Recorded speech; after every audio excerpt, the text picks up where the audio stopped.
Hello friends, welcome to Sunday சமையல். இன்றைக்கி வீடியோவில் கருவாட்டு தொக்கு எப்படி செய்யுதுன்னு பார்க்கலாம். வாங்க வீடியோக்குள்ளே போகலாம். அதுக்கு நாங்கள் ஐர மீன் கருவாடு எடுத்துருக்கோம்.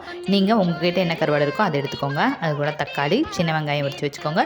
உப்பு, மிளகாப்பொடி, மஞ்சப்பொடி, அவ்வளோதான். இந்த தக்காளியையும் வெங்காயத்தையும் போட்டு ஒரு குறப்பாக பேஸ்ட்டு மாதிரி அரைச்சி எடுத்து வச்சுக்கோங்க. அதுக்குள்ளே கருவாடை நல்லா க்ளீன் பண்ணி அது கூட உப்பு, மஞ்சப்பொடி, மிளகாப்பொடி, சீரகப்பொடி எல்லாம் ஆட் பண்ணி நல்லா மேக்ரினேட் பண்ணி வச்சுக்கோங்க. அதுக்கப்புறம் ஒரு பேனில் ஆயில் ஊற்றி ஹீட் ஆனதுமே கொஞ்சம் கொஞ்சமாக போட்டு எல்லாத்தையும் நல்லா ஃப்ரை பண்ணிடுங்க. ஃப்ரை ஆனதுக்கப்புறம் அரைச்சி வச்ச பேஸ்ட்டையும் அதில் ஆட் பண்ணி அது கூட கொஞ்சம் மிளகாப்பொடி ஆட் பண்ணி நல்லா வதக்குங்க. மேலே கருகாப்பில் தூவிடுங்க. கொஞ்சம் நேரம் விட்டிங்கன்னா நல்லா சுண்டிடும். சுண்டினதுக்கப்புறம் எடுத்து பார்த்திங்கன்னா கருவாட்டு தொக்கு ரெடி. ரசம் சாப்பாடு கூட வச்சு சாப்பிட பயங்கர காம்பினேஷன். ட்ரை பண்ணி பாருங்கள். Bye friends. வீடியோ மறக்காமல் லைக் பண்ணுங்கள், ஷேர் பண்ணுங்கள், கமெண்ட் பண்ணுங்கள். Bye friends.